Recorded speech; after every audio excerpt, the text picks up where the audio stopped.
여러분 퀴즈가 있습니다. 이거 한번 맞춰보세요. 의외로 이거 되게 많이 틀리더라고요. 자, 하나님께서 먼저 우리를 의롭다고 하신 후에 우리를 의롭게 만드실까요? 아니면 서서히 의로워져 간 다음에 마지막에 의롭다고 짜잔 선언해 주실까요? 맞춰보십시오.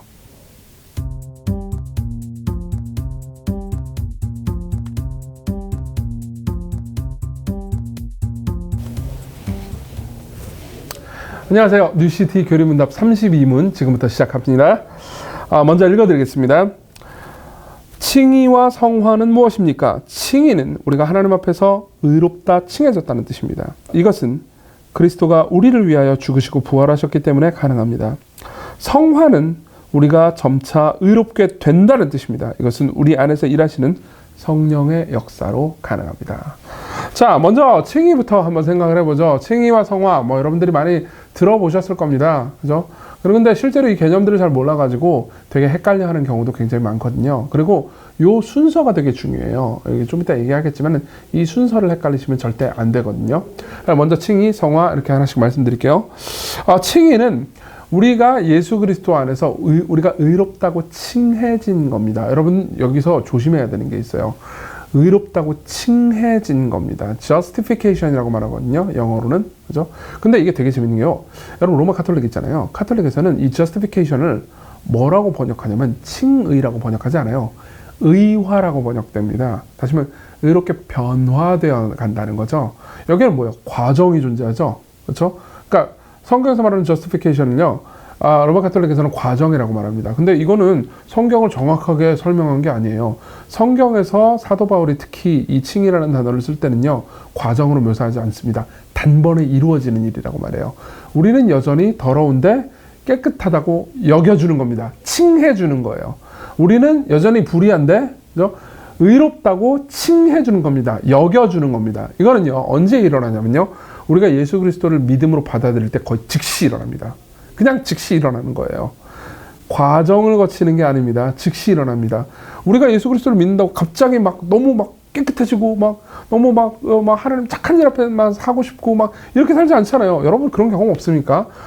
수련회 같은 데 가가지고 하나님 뜻대로 살 거야 그러면서 헌신 겁내하고 그리고 일주일 지나고 그러면 똑같고 이런 경험 많이 있잖아요. 우리는 여전히 그렇게 실패하고 좌절하는 존재들이에요. 그러면 우리가 하나님께서 우리를 너는 죄 많이 지었으니까 난 좀 이제 너무 더럽다. 같이 있기 싫다. 이렇게 생각하시는 것처럼 느껴지기도 하고, 우리가 죄를 지을 때는, 이 나쁜 놈, 너 무슨 낯짝으로 나한테 기도하니? 무슨 낯짝으로 나한테 예배하러 왔니? 이런 식으로 말하는 것 같은 느낌, 즉, 죄책감이 좀 들잖아요. 근데 칭의는 우리에게 그런 죄책감을 거부하라고 말합니다. 뭐라고 말합니까? 하나님께서 단번에, 과정이 아닙니다. 그죠? justification을 카톨릭에서는 의화라고 하지만 우리는 칭의, 의롭다고 칭해주는 거예요. 단번에 우리를 의롭다고 하시는 거죠. 이거는 우리의 공로가 아니고 예수 그리스도의 공로로 가능합니다. 예수 그리스도께서 십자가에 못 박혀 죽으셨을 때 우리가 저지른 모든 죄를 대신해서 죽으셨어요. 다시 말하면 우리의 죄에 대한 형벌은 끝난 겁니다. 그리스도께서 형벌 받으심으로. 근데 그분이 의롭다고 여김받으시는 사건, 즉 부활하실 때 우리가 함께 의롭다고 여김받을 수 있게 됩니다. 무슨 말이냐면 생각해보세요. 예수님이 십자가에 못 박혀 죽고 그 다음에 죽음에 계속 머물러 있었다고 해보세요. 그러면은 우린 이렇게 생각할 수 있습니다. 이분도 죄인이었구나. 자기 죄 때문에 죽었구나. 이렇게 생각할 수 있잖아요. 근데 그분은 죄인이 아니었지 않습니까? 그래서 하나님께서, 성부 하나님께서 이분이 비록 죽긴 했지만 이분의 잘못으로 인해서 죽으신 게 아니고 이분이 잘못을 저지른 사람들을 위해서 대신 죽으셨다. 그러니까 이분은 의롭다 라고 선언하신 게 예수 그리스도를 다시 살리신 일이에요. 다시 말하면 예수님께서는 부활로 인해서 사면복권 되신 겁니다. 그분이 죄를 저지르신 적은 없어요. 저지르신 적이 없지만은 의롭다고 여김받은 거죠. 근데 우리가 그리스도와 연합해서 그분 안에 들어가서요. 그분이 의롭다고 여김받은 그 부활 사건에 우리도 믿음으로 역시 동참해서 함께 의롭다고 여김을 받는 거죠. 그죠? 그래서 우리가 생각해야 되는 거는 우리가 의롭다는 게 대충 하나님께서 그래 너 의롭구나 어느 정도 의롭구나 이 정도로 얘기해 주는 게 아니고요. 예수님이 의로우신 만큼 의롭다고 여겨주신다는 것. 그분이 이 땅에 살면서 하나님 말씀 율법 다 지켰단 말이에요. 그죠? 다 지킨 걸 다 우리의 것으로 여겨주신다는 것. 이게 칭의의 본질입니다. 그래서 이제 마르틴 루터 같은 경우에는요. 우리의 상태를 뭐라고 말하냐면 의인인 동시에 죄인이다. 이렇게 얘기를 해요. 우리 여전히 죄인이잖아요. 우리 상태, 본성으로 보면 죄인 맞단 말이에요. 그럼에도 불구하고 하나님께서는 우리를 의인으로 여겨주시니까요. 그렇죠? 게다가 우리가 지금 예수 그리스도를 믿잖아요. 그러면 미래에 뭐 삶을 살다가 칭의가 됐긴 했지만 계속해서 잘못도 저지르고 막 그럴 수 있잖아요. 계속 우리는 그러잖아요. 그럼 나중에 가서 하나님께서 칭의를 취소하시는 것도 아니에요. 그렇죠? 하나님께서는요, 한 번 일어난 칭의는 영원히 간직하십니다. 무슨 말이냐면 미래에 하나님께서 최후의 심판 때 우리에게 내릴 선언 있잖아요. 그 내릴 선언을 예수 그리스도를 믿을 때 미리 받는 거예요. 우리의 칭의는 변하지 않습니다. 한 번 의롭다고 여김받은 사람들은 영원히 의롭다고 여김을 받는 거죠. 그래서 사실은 우리의 의가 우리에게 있는 게 아닌 거죠. 그죠? 우리의 의는 항상 예수 그리스도께 있습니다. 예수 그리스도가 우리의 의예요. 제가 저번 몇 주 전에 한 5, 6주 된 것 같은데 제가 뭐 찬양 하나 띄워드렸잖아요. 거기 내 의가 있네. 그 가사가 되게 잘 말해주고 있죠. 참고로 그 가사 제가 썼습니다. 칭의는 하나님께서 우리를 위해서 행하신 그분의 단번의 판결 행위라고 생각하시면 됩니다. 자, 근데 그거하고 반대로 성화는 다릅니다. 성화는 점진적인 일이에요.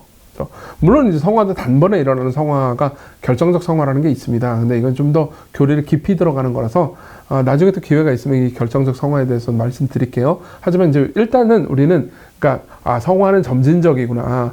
칭의는 단번에 일어나는 일인 반면에 성화는 천천히 일어나는 일이구나. 우리 일생을 다해서 일어나는구나. 이런 생각이 들 수 있습니다. 자, 보세요. 이것부터 한번 생각해보죠.